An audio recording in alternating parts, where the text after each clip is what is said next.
नीटच्या मुद्द्यावरून दिल्लीत सीजेपीच्या आंदोलकांनी सरकारला घाम फोडल्यानंतर विरोधकांनी संसदेत चौबाजूंनी सरकारला घेरलं। त्यामुळे केंद्रीय शिक्षण मंत्री धर्मेंद्र प्रधानांनी केंद्रीय गृहमंत्री अमित शहांकडे धाव घेतली। आणि प्रधान आणि शहा यांच्या भेटीमध्ये नेमकं काय झालं, अधिवेशनाचा पहिला दिवस कशामुळे गाजला, पाहूयात हा विशेष रिपोर्ट। संसदेच्या आत आणि बाहेर सरकारची कोंडी। अभी प्रश्नकाल है। विरोधकांनी घेरलं संसदेचं कामकाज रखडलं।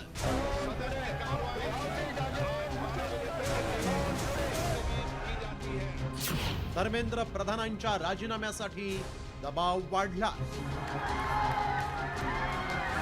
संसदेच्या पावसाळी अधिवेशनाच्या सुरुवातीलाच मोदी सरकारला मोठ्या अग्निपरीक्षेचा सामना करावा लागतोय। नीटच्या पेपर लीक वरून सीजेपीनं दिल्लीतल्या रस्त्यांवर संसदेच्या बाहेर लढाई सुरू केलेली असताना विरोधकांनी मोदी सरकारला संसदेत घेरलं।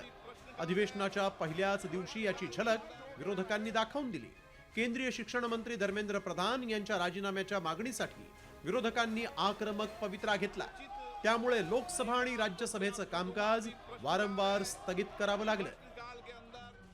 आंदोलकांच्या मागण्यांसंदर्भात चर्चा करण्यासाठी विरोधकांनी मागणी करताच सर्वोच्च सभागृह असलेली राज्यसभा एकदा दोनदा नव्हे तर 4 वेळा तहकूब करण्याची वेळ आली।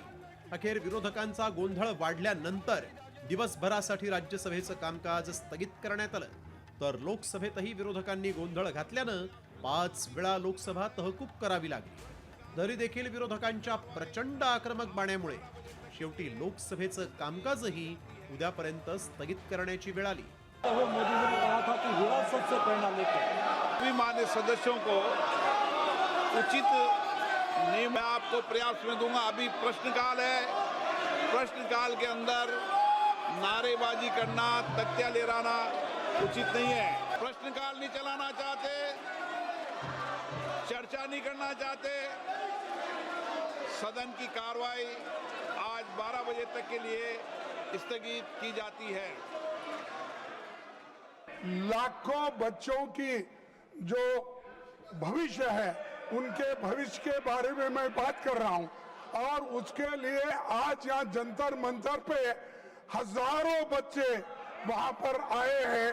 वहां लाठी चार्ज हो गया है, गवर्नमेंट मारने की कोशिश कर रही है, गवर्नमेंट दबाने की कोशिश कर रही है, गवर्नमेंट निकलने की कोशिश कर रही है।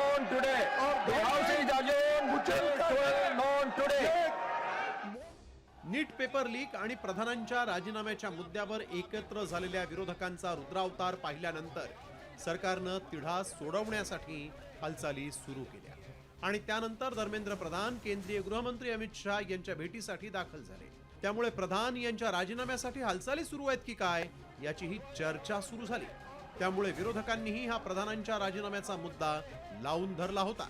कौन सी सरकार है ये? कौन सी सरकार है जो सबका साथ सबका विकास की बात कर रही है? आप बच्चों की सुनना नहीं चाहते। सरकार है कि अहंकार है आपके अंदर? ये अहंकार बोल रहा है। आप विश्व गुरु बनना चाहते हैं, दुनिया में आप कह रहे हैं अमृत काल है, लेकिन आपके मंत्री आप नहीं हटा पा रहे हैं। पहला सवाल ये है कि नीट के बच्चों को न्याय मिले और यहाँ के जो बच्चे जो आए आंदोलनकारी उनके साथ व्यवहार अच्छा हो। ये जो आंसू गैस, लाठी, करंट या पत्थरबाजी ये पुलिस कर रही है, ये व्यवहार करेगी पुलिस? सोचिए। नीटच्या मुद्द्यावरून विरोधकांनी सरकारला सुरुवातीपासूनच लक्ष केलं होतं, मात्र सीजेपीनं या मुद्द्यावरून सुरू केलेली मोहीम विरोधी पक्षांना बळ देणारी ठरली आणि त्यामुळेच पावसाळी अधिवेशनाच्या पहिल्याच दिवशी या सरकारला सीजेपीनं घेरलेलं असताना तापलेल्या वातावरणात विरोधकांनीही संसदेत सरकारला घेरण्याची आयती संधी साधली। त्यामुळे प्रधानांच्या राजीनाम्याशिवाय संसदेचं कामकाज चालण्याची शक्यता कमीच दिसतेय। मात्र आता धर्मेंद्र प्रधान यांना पंतप्रधान मोदी अभय देणार की त्यांची उचल बांगडी करणार याकडे साऱ्या देशाचं लक्ष लागलंय। ब्युरो रिपोर्ट, साम टीव्ही मराठी। साम टीव्ही मला बघायला आवडतो कारण त्यावर दाखवल्या जाणाऱ्या बातम्या रिलेट करतात।